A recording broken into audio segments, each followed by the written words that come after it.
What's up? This is Duddy from the Dirty Heads, and you're watching Soundcheck 411. My sweet summer's gone, and on my mirror she made it clear, lipstick can't be wrong. My summer, my sweet summer is gone. My sweet summer is gone. So we're here with Duddy of the Dirty Heads at the Wiltern in Los Angeles.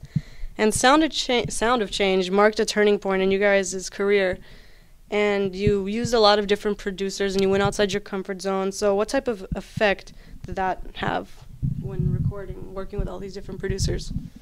We just wanted to try some new things, and we wanted to, like you said, like get out of our comfort zone. So one way to do that was let's get out of our studio that we always do our albums in, and we usually work with the same producer, and we just want to try new things. So it's great when you do that. You learn things.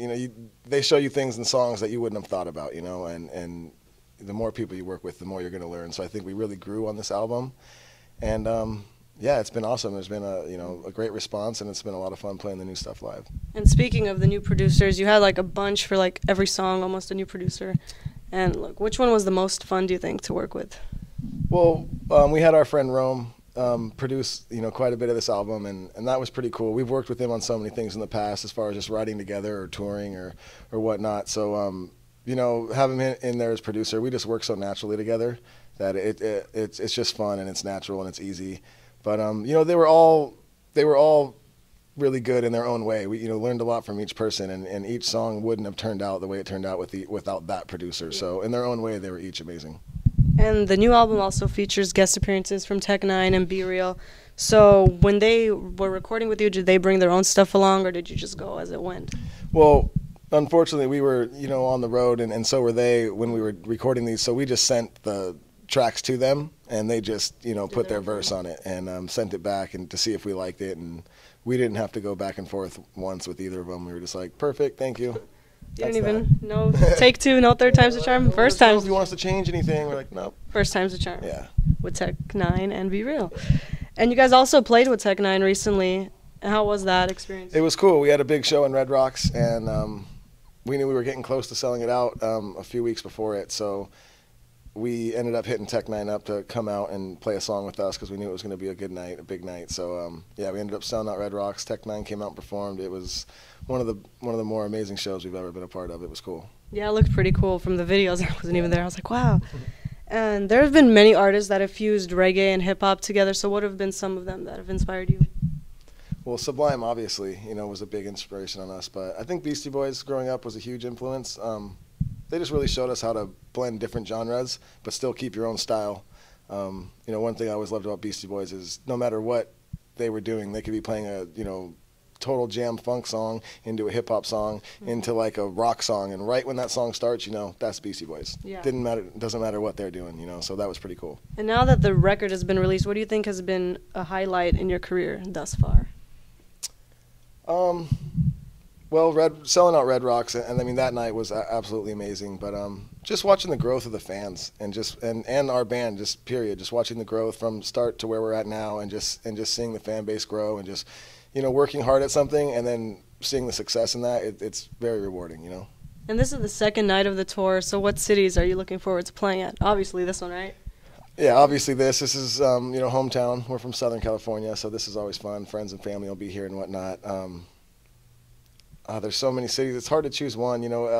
Every tour has its surprise city where it's just that tour, that city's amazing, and that show goes off. So it's hard to say exactly which one I'm looking forward to most, but ask me after the tour which was the best, and that will be easier to answer. Yeah. And which one was the worst?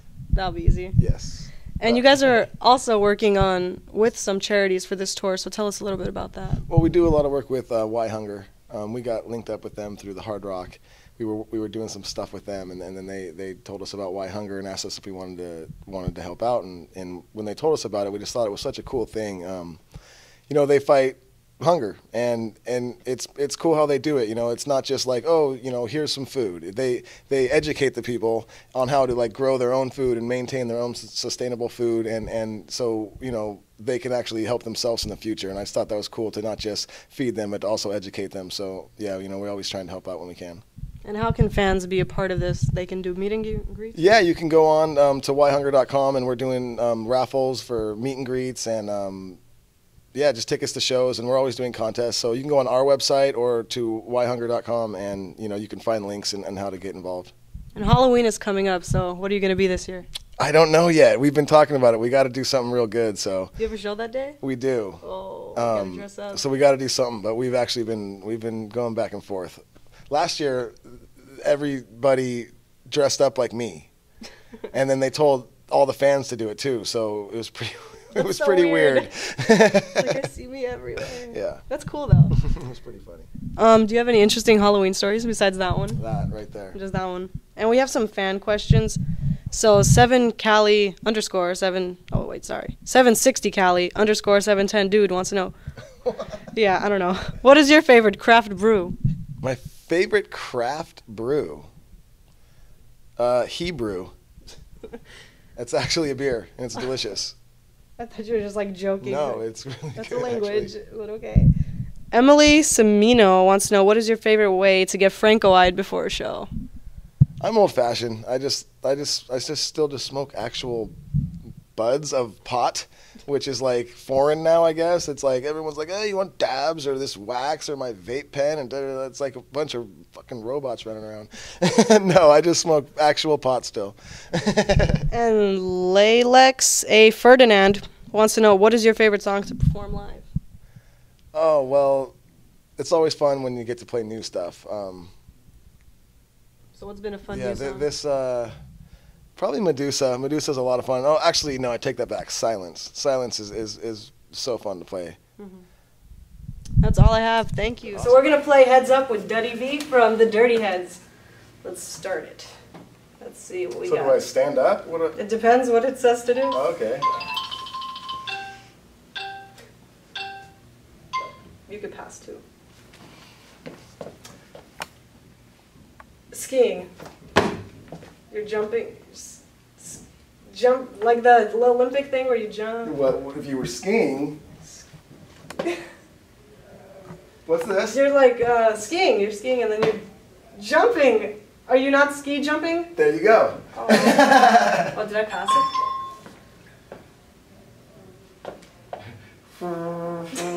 Trumpet? Trombone? Big old pipes. I'm not good with instruments. Golf. I didn't even let you hit it. Tiptoeing? Tippy toes?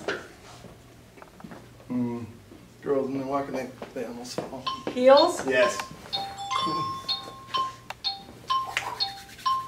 You're making a fire? Darts? Ah, that's That was pretty good. yeah. You were into that one.